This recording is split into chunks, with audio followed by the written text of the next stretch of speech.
Hello. The Lord was talking to me about how to reach different people, and He told me, write your story. It's going to help some people.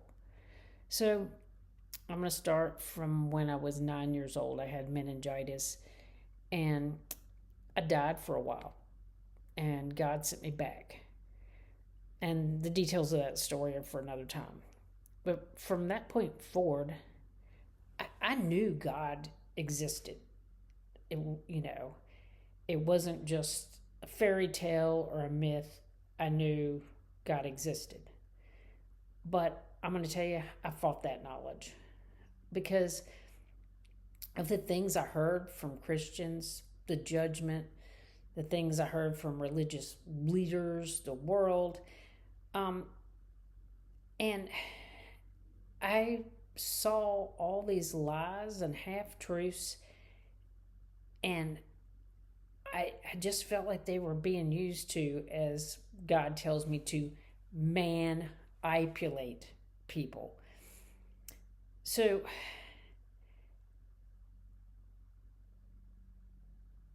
I couldn't take what I personally knew of God and relate it to the world's perception of God, is the best way to explain it.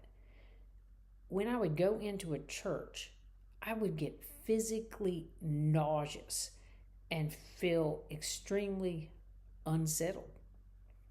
So I stayed away. I knew God was real, but the way I was seeing the world worship God and the way they seemed to serve God, it seemed off. I love science and medicine and listening and learning, and that initially led me to believe that God was not real, that it was this convenient myth that either gave people, I have to say maybe very few people, peace, or it kept them unsettled and fearful, that they weren't good enough. I eventually decided there was nothing I could do to save myself, um, even though I'd been around churches that acted like they were a participant in your salvation. I just didn't see it. So, fast forward many years. God sends me to a church. It's a non denominational, spirit filled church, which I'd never been exposed to. I didn't even know what spirit filled meant. And it was there that I felt God. I felt God in a way I'd never felt in any other church that I'd visited. And man, I got zapped with the Holy Spirit and started praying in tongues. I know a lot of people don't believe in that. My grandmother prayed in tongues, and I listened to the family make fun of her for it. But now, in retrospect, I think she was the smart one. So this began what I'm going to call my Holy Spirit roller coaster ride. Over the next few years, I was sent by God to different churches. I saw and experienced what I consider the good, the bad, and the ugly of religion.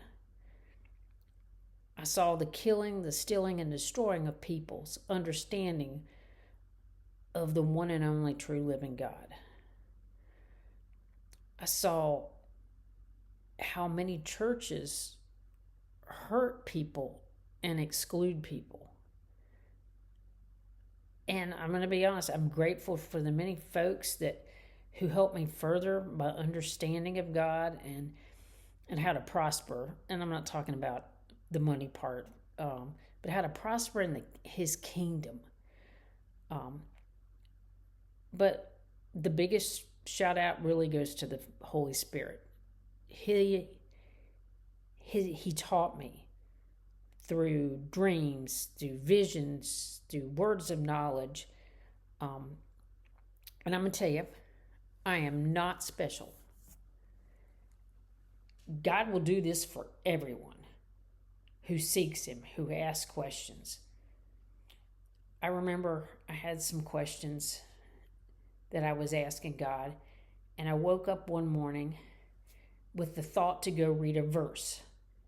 I didn't even know if that verse existed.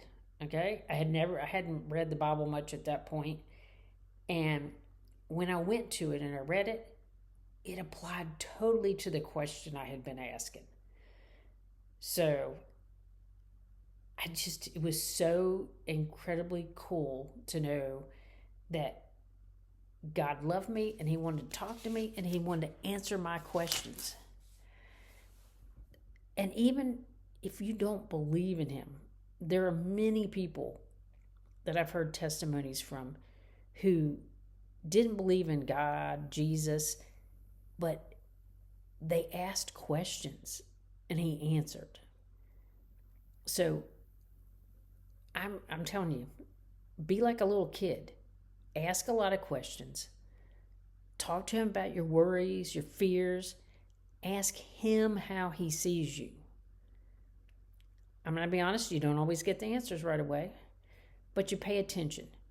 He tends to chat with me in the quiet time when my body is physically busy, but my mind is quiet. I've also had Him shout at me in busy places. So there's no rules except be willing to listen. And, just as when you're looking for your spouse, you date them and you find out about your life partner, it's the same process with God, getting to know Him, spend time with Him.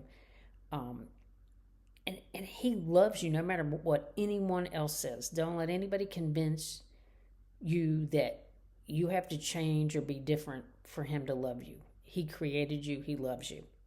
End of discussion. So during those times with God, He'll show you the truth about how He desires the relationship with you.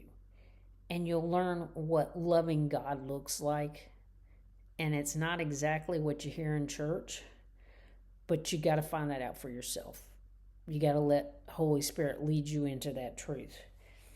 And He's going to show you how to love yourself and love your neighbor. The process is simple. Don't let a man in the world lead you astray.